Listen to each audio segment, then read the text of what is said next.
ప్రస్తుతం రాజమౌళి గారి స్థాయి ఎలా ఉందంటే, ప్రపంచ ప్రఖ్యాత దర్శకుడు జేమ్స్ కెమెరూన్ కూడా 'అవతార్' రిలీజ్‌కి ముందు రాజమౌళితో ఒక ఇంటర్వ్యూలో పాల్గొన్నాడు. అది ప్యారలల్‌గా మనకు కూడా హెల్ప్ అయిందనుకో, తర్వాత సంగతి. బట్ తన సినిమా 2 డేస్‌లో ఇక్కడ తెలుగులో రిలీజ్‌కి సిద్ధంగా ఉంది.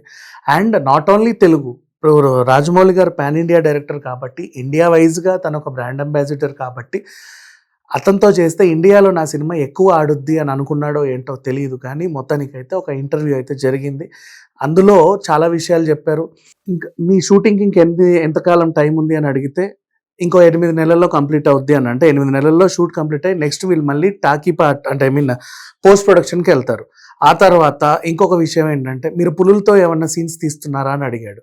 అంటే 'RRR'లో పులుల సీన్ ఎంత బాగా పేలిందనేది మనం అర్థం చేసుకోవచ్చు. ఈసారి ఒకవేళ అలా షూట్ చేస్తే నన్ను పిలవండి, నేను కూడా కెమెరా పట్టుకుంటాను అన్నాడు. చాలా సంతోషంగా, జాలీగా జరిగినటువంటి సంభాషణ అది. దాని ద్వారా వారణాసికి కూడా ఎలాంటి హెల్ప్ అవుతుందంటే, ప్రపంచ ప్రఖ్యాత దర్శకుడు జేమ్స్ కెమెరూన్ పలానా డైరెక్టర్తో మాట్లాడాడట. అతను ఇండియా డైరెక్టర్ అంట. అప్పుడప్పుడు ఏదో 'నాటు నాటు' అనే పాట వచ్చింది ఆస్కార్‌కి, ఆ డైరెక్టర్. ఇంకో మంచి సినిమా తీశాడు 'గ్లోబ్ ట్రోటర్', వారణాసి అనే టైటిల్‌తో వస్తుంది అని చెప్పేసి మొత్తం 120 దేశాలు మాట్లాడుకుంటారు. అది వారణాసికి ప్లస్ అవుతుంది. సరే, అంతవరకు బాగానే ఉంది. మరి నెక్స్ట్ ఏంటి అని అడిగితే, ఆల్రెడీ ఇప్పుడు వారణాసి కంప్లీట్ అయ్యే టైంకి అల్లు అర్జున్ స్టాండర్డ్స్ ఎలా ఉంటాయో మాట్లాడుకుందాం. ఆల్రెడీ 'పుష్ప'తో పాన్ ఇండియా లెవెల్కి వెళ్ళాడు. 1800 కోట్ల వసూలు చేసింది. 'పుష్ప 3' ది ర్యాంపేజ్ కూడా ఉండబోతుంది. ఈలోపు అట్లీతో సినిమా కంప్లీట్ చేస్తున్నాడు. అట్లీ సినిమా 2 భాగాలుగా ఉంటుందేమో అని చెప్పేసి డౌట్లు ఉన్నాయి. దీపిక పదుకొనె అందులో హీరోయిన్.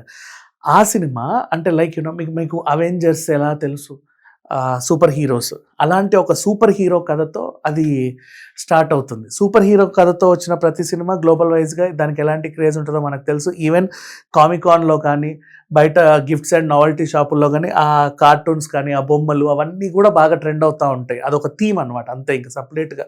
అట్లాంటి ఒక థీమ్ని అల్లు అర్జున్తో సృష్టించినప్పుడు అది వరల్డ్ వైడ్గా పెద్ద హిట్ అవుతుంది. ఆల్రెడీ వరల్డ్ వైడ్గా రాజమౌళి గారికి అప్పటికి ఒక పేరు, వరల్డ్ వైడ్గా అల్లు అర్జున్కి ఒక పేరు.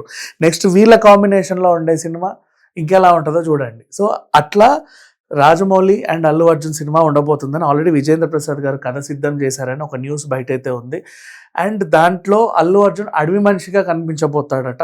మరి ఇప్పుడు ఈ వారణాసిలో కూడా తను అడవిలో సంచారం చేసేది మనం చూసాం ఆల్రెడీ. ఆ 'RRR'లో కూడా ఎన్టీఆర్ అడవితో కనెక్షన్. అడవి అంటే రాజమౌళికి ఇష్టమేమో నాకు తెలియదు. బట్ వాట్ ఎవర్, ఇట్లా చూసుకుంటే ఫుల్ ప్లెడ్జ్డ్గా ఒక మంచి అడవిలో ఈ సినిమా ఉండబోతుందని అయితే తెలిసింది. ఈవెన్ 'బాహుబలిలో' కూడా అడవులు బోల్డన్ని ఉన్నాయి. ఇట్లా చూసుకుంటూ పోతే మరి లొకేషన్ ఎక్కడ ఉంటుంది, ఎక్కడ షూట్ స్టార్ట్ అవుతుందని ఇప్పటి నుంచే మాట్లాడుకునే బదులు ప్రజెంట్ రాజమౌళి గారు అయితే వారణాసి సినిమాలో బిజీగా ఉన్నారు. అది కంప్లీట్ అయిన తర్వాత ఈ ప్రాజెక్ట్ తెరకెక్కుద్ది. అండ్ ఇప్పటి నుంచే విజేంద్ర ప్రసాద్ గారు దాని మీద కూర్చొని ఆల్రెడీ కథ సిద్ధం చేసినట్టుగా ఒక న్యూస్. ఇదే కనుక నిజమైతే ఇప్పుడు వారణాసియే ఒక 3,000 కోట్ల, 5,000 కోట్ల, ఎన్ని వేల కోట్ల అర్థం కాకుండా 120 లాంగ్వేజెస్లో రిలీజ్ అవుతుంది.